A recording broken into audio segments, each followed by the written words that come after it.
Dear students, hope you are all doing well. This academic year, we are starting the classwork through online mode due to the pandemic COVID-19.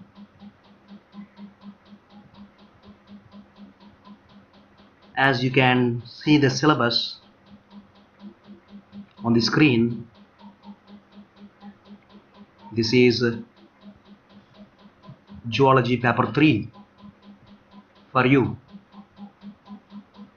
for this semester.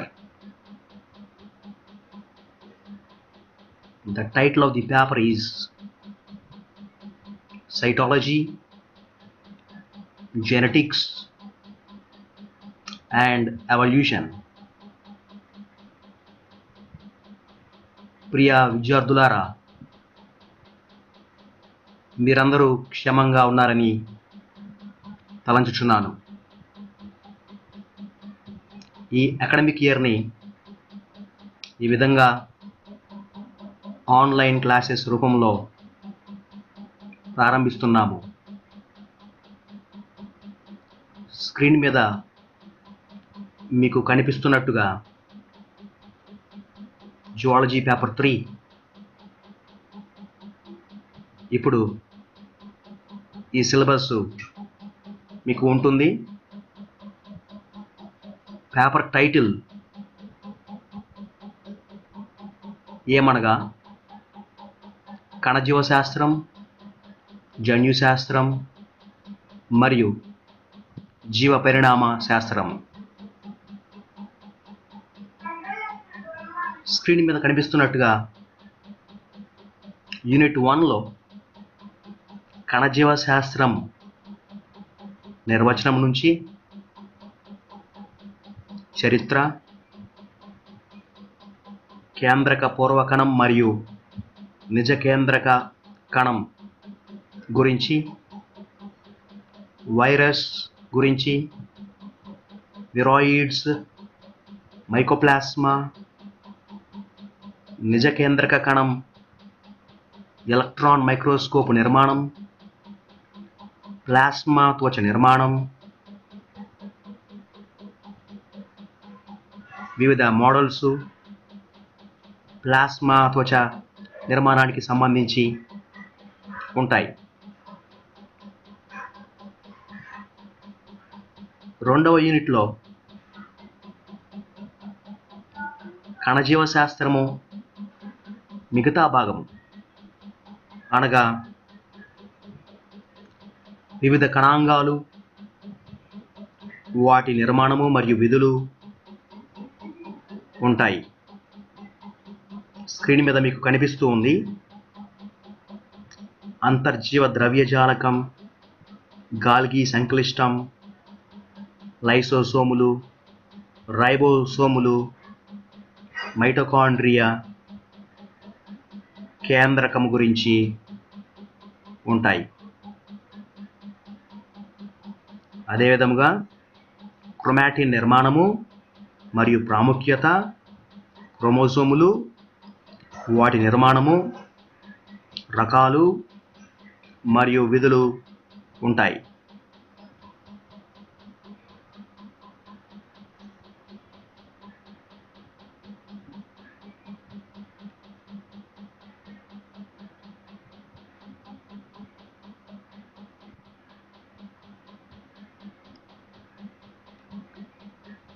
ఇక unit 3 వచ్చేసరికి జన్యుశాస్త్రము గురించి ఉంటుంది.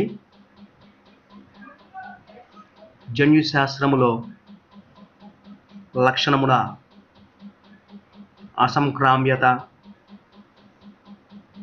పై Mendel ప్రయోగాలు, ఆనువంశికత సూత్రాలు, అసంపూర్ణ బహిర్గతత్వం మరియు సహ బహిర్గతత్వం, ప్రాణాపాయ జన్యువులు, ఎపిస్టాసిస్ మరియు ప్లియోట్రోపీ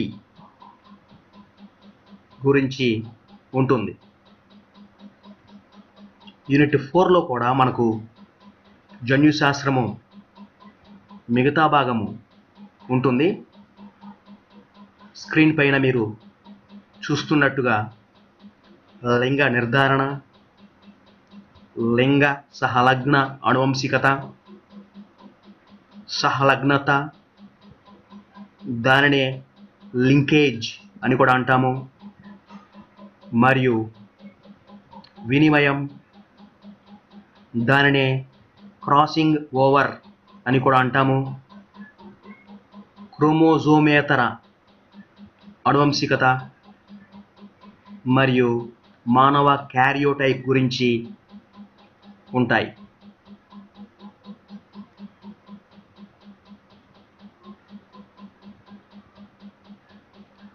యూనిట్ 5 చూసేసరికి దీనిలో మనకు జీవ పరిణామము ఉంటుంది. జీవము యొక్క పుట్టుక నుంచి అట్లాగే జీవ పరిణామానికి సంబంధించిన వివిధ సిద్ధాంతాలు, లామార్కిజం, డార్వినిజం, నియోడార్వినిజం, హార్డీ వెయిన్బర్గ్ సమతాస్థితి, వైవిధ్యాలు, వివక్తత యంత్రాంగాలు, ప్రకృతి వర్ణం మరియు ప్రకృతి వర్ణంలో రకాలు, కృత్రిమ వర్ణం మరియు జీవ పరిణామ బలాలు, జాతుల ఉత్పత్తి మరియు స్థూల పరిణామ సిద్ధాంతాలు ఉంటాయి.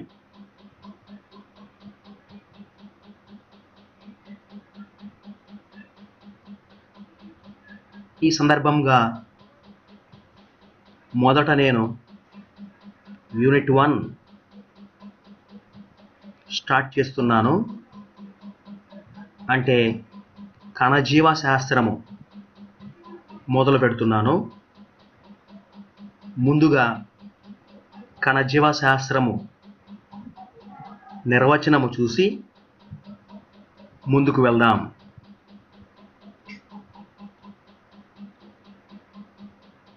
కణజీవ శాస్త్రములో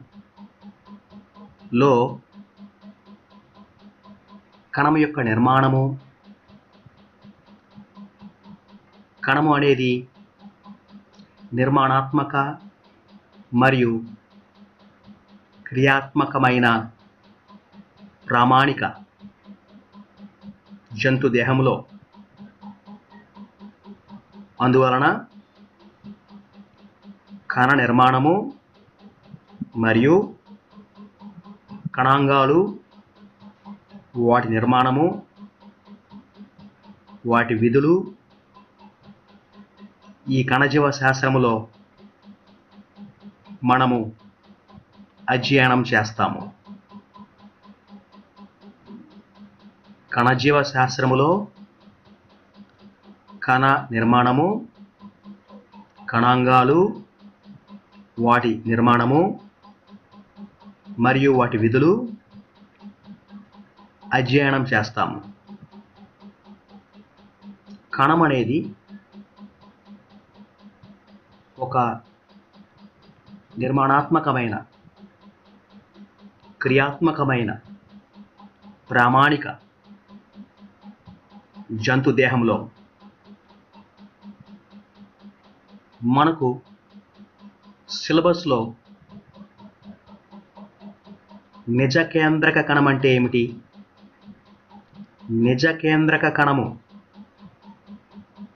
అంటే ఇంగ్లీష్లో యుకారియోట్ కణము అని అంటాము. కేంద్రక పూర్వ కణము అంటే ప్రొకారియోట్ అని అంటాము ఇంగ్లీష్లో. అయితే మనకు సిలబస్లో నిజకేంద్రక కణము అంటే యుకారియోట్ కణము ఎలక్ట్రాన్ మైక్రోస్కోప్ ద్వారా ఏ విధంగా కనిపిస్తుందో ఆ నిర్మాణము గురించి ఉంది. అందువలన మీకు స్క్రీన్ పైన ఒక యుకారియోట్ అంటే నిజకేంద్రక కణ నిర్మాణము పటము చూపించడం జరిగింది. మీరు చూస్తున్న ఈ పటము ఒక జంతు కణము. జంతు కణాలు అన్నీ కూడా నిజకేంద్రక కణాలు. యుకారియోట్ కణము యుకారియోట్ కణములో స్పష్టమైన కేంద్రకము కలిగి ఉండి కేంద్రక త్వచాన్ని కలిగి ఉంటుంది కణము. మీరు చూస్తున్న డ్రాయింగ్లో ఈ గుండ్రని భాగము కేంద్రకము, కేంద్రక త్వచాన్ని కలిగి ఉంది. ఈ కేంద్రకము లోపల కేంద్రకాంశము ఉంటుంది. దానితో పాటు క్రోమోజోములు కూడా ఈ కేంద్రకము లోపలే ఉంటాయి.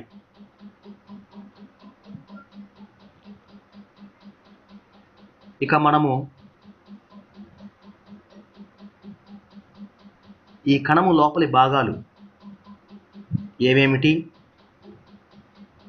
వాటి నిర్మాణం ఏమిటి, అవి ఎట్లా ఉంటాయి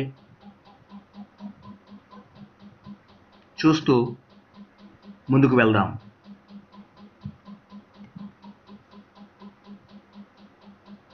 నేను చెప్పినట్లుగా నిజకేంద్రక కణమునకు స్పష్టమైన కేంద్రకము కలిగి ఉండి కేంద్రక త్వచమును కలిగి ఉంటుంది. జంతు కణములు అన్నీ నిజకేంద్రక కణములు. బ్యాక్టీరియా కణము కేంద్రకాన్ని కలిగి ఉండదు. అటువంటిది కేంద్రక పూర్వ కణము, అంటే అది ప్రొకారియోట్ కణము. వాటిలో క్రోమోజోములు కణద్రవ్యంలోనే ఉంటాయి. ప్రొకారియోట్ కణములో క్రోమోజోములు కణద్రవ్యంలోనే ఉంటాయి. కేంద్రకము అను భాగము ఏమీ కనిపించదు.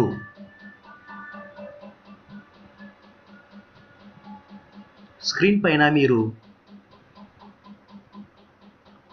కణాన్ని ఆవరిస్తూ కప్పుతూ ఉన్నటువంటి ప్లాస్మా త్వచము చూస్తున్నారు. ఆ తరువాత కణము లోపల ఉండే జీవ పదార్థము గురించి రాయడం జరిగింది. అదేవిధంగా కణంలో ఉండే వివిధ కణాంగాలు అంతర్జీవ ద్రవ్య జాలకం, రైబోజోములు, మైటోకాండ్రియా, గాల్గి నిర్మాణములు, లైసోజోములు, సూక్ష్మ నాళికలు, సెంట్రోసోము, కేంద్రకము కూడా మధ్యలో ఉండే కేంద్రకము గురించి కూడా మీకు స్క్రీన్ పైన చూపించడం జరిగింది.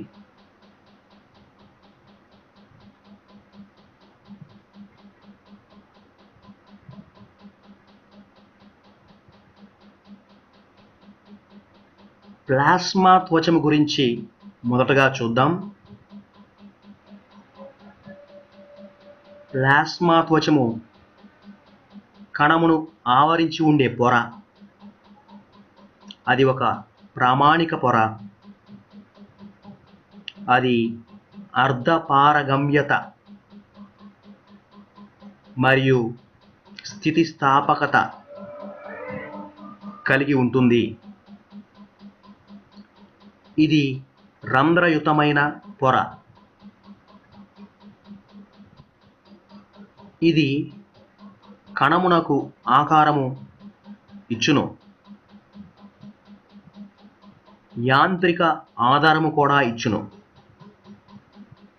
ఈ త్వచము గుండా అనేక పరమాణువులు మరియు అయానులు ప్రయాణము చేస్తాయి.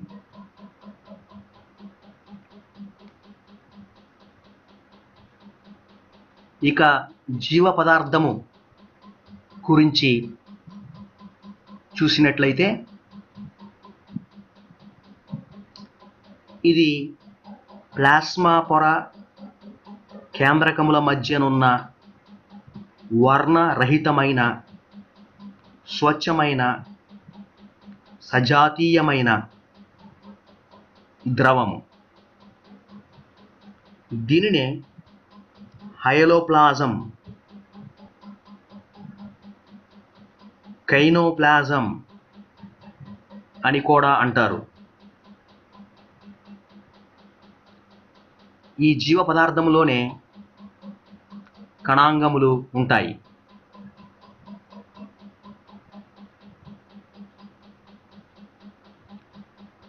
కణాంగములలో ఇప్పుడు అంతర్జీవ ద్రవ్యజాలకం గురించి చూసినట్లయితే పోర్టర్ అణు శాస్త్రవేత్త ఈ అంతర్జీవ ద్రవ్యజాలకమును గుర్తించినారు. ఇవి రిక్తికల వలె ఉంటాయి. వల వంటి నిర్మాణమును ఇవి ఏర్పరుస్తాయి. దీనినే ఎండోప్లాస్మిక్ రెటిక్యులం అని అంటారు.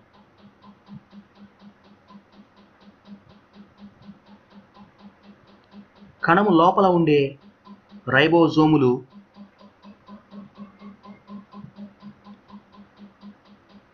అను వాటిని పాలడే అణు శాస్త్రవేత్త వాటికి ఈ పదమును ప్రతిపాదించారు. వీటిని ప్రోటీన్ కర్మాగారములు అని అంటారు. ప్రోటీన్ల సంశ్లేషణలో ఇవి ఉపయోగపడతాయి. నిజ కేంద్రక కణములో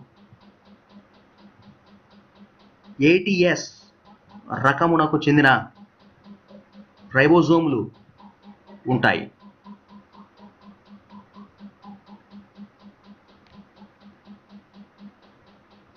ఇక మైటోకాండ్రియా గురించి చూసినట్లయితే బెండా అణు శాస్త్రవేత్త ఈ పేరును సూచించినారు. వీటిని కణ శక్త్యాగారాలు, ఇంగ్లీష్లో పవర్ హౌస్ ఆఫ్ సెల్ అని అంటారు. ఇవి కడ్డీల వలె కానీ, గుండ్రముగా కానీ, పోగుల వలె కానీ తేలియాడుతూ ఉంటాయి. కణజీవ ద్రవ్యం లోపల వీటిలో శ్వాసక్రియకు తోడ్పడు ఎంజైములు ఉంటాయి. ఈ ఎంజైముల సహాయంతో శక్తిని విడుదల చేస్తాయి.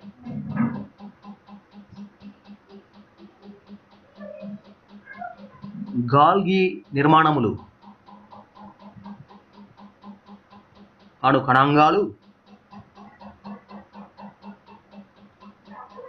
వాటిని కమిల్లో గాల్గి అను శాస్త్రవేత్త గుర్తించెను.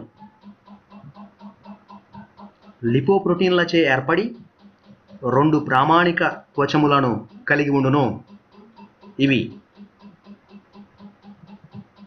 వీటి లోపల సిస్టర్నులు, రిక్తికలు, తిత్తులు అను నిర్మాణములు ఉంటాయి.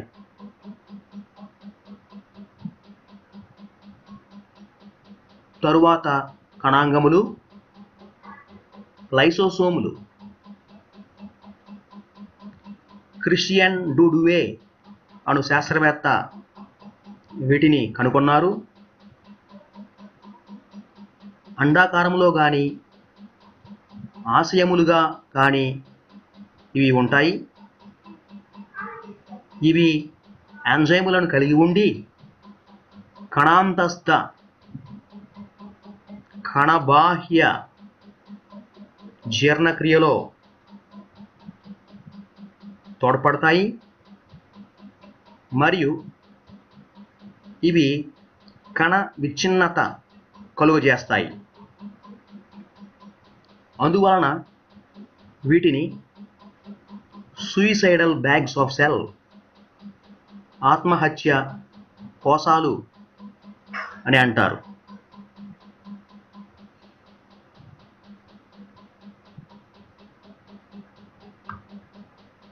తరువాత కణాంగాలు సూక్ష్మ నాళికలు. ఇవి స్థూపాకారంలో ఉంటాయి, బోలుగా ఉంటాయి. ట్యూబ్యులిన్ అను ప్రోటీన్తో ఏర్పడి ఉంటాయి. ఇక సెంట్రోసోము గురించి చూసినట్లయితే కేంద్రకమునకు దగ్గరగా స్థూపాకారంలో ఉంటాయి. వీటిలో ఉన్న సెంట్రియోలులు కణ విభజనలో ఉపయోగపడతాయి.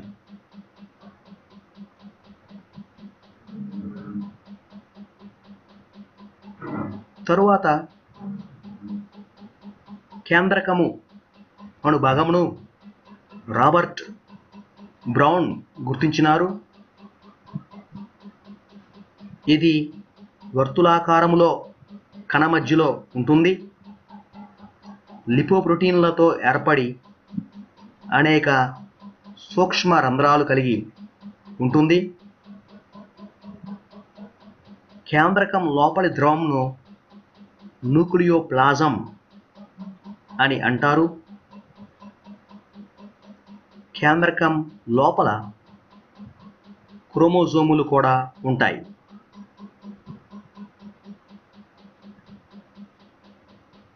ఇవి అన్ని కణము లోపల ఉన్నటువంటి కణాంగాలు.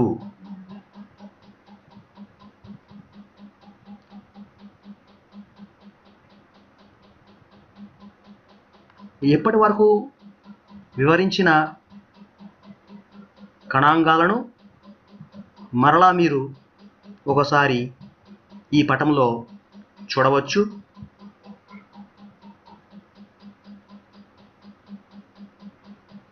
ఈ పటములో బాహ్యంగా ఉన్నటువంటి ఈ లైను ప్లాస్మా త్వచాన్ని సూచిస్తుంది. లోపల ఈ డాట్స్గా ఉన్నటువంటివి మొత్తము కణజీవ ద్రవ్యము, మధ్యలో ఈ గుండ్రని భాగము కేంద్రకము. ఇక మీరు కణజీవ ద్రవ్యంలో తేలియాడుతూ ఉన్న ఈ మైటోకాండ్రియాని చూడవచ్చు. గాల్గి దేహమును చూడవచ్చు. అదే విధముగా అంతర్జీవ ద్రవ్య జాలకముకు అంటుకొని ఉన్న ఈ రైబోజోములను చూడవచ్చు. కొన్ని అంతర్జీవ ద్రవ్యజాలకము రైబోజోములు లేకుండా నునుపుగా ఉంటాయి. వీటినే మృదు అంతర్జీవ ద్రవ్యజాలకం అని అంటాము. రైబోజోములు కలిగి ఉన్నటువంటి అంతర్జీవ ద్రవ్యజాలకమును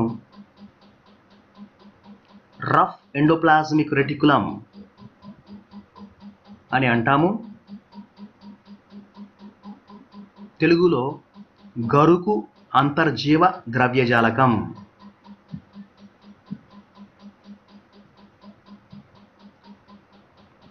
అదే విధముగా ఈ కేంద్రకముకు దగ్గరగా ఇక్కడ మీరు పటంలో చూస్తున్న తారావత్ కేంద్రకాలు అంటే సెంట్రియోలులు ఉంటాయి. కేంద్రకం లోపల కేంద్రకాంశము ఉండి కేంద్రకం లోపల మొత్తం న్యూక్లియోప్లాజం నిండి ఉంటుంది. ఈ గుండ్రని భాగంలో ఈ నలుపుగా ఉన్నటువంటిది కేంద్రకాంశము, లోపల ఈ డాట్స్గా ఉన్నటువంటివి ఇది మొత్తము న్యూక్లియోప్లాజం. ఇది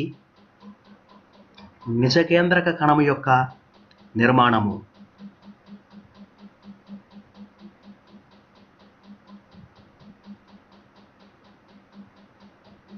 తరువాత వేరొక అంశంతో మనం మరలా కలుసుకుందాం. Thank you.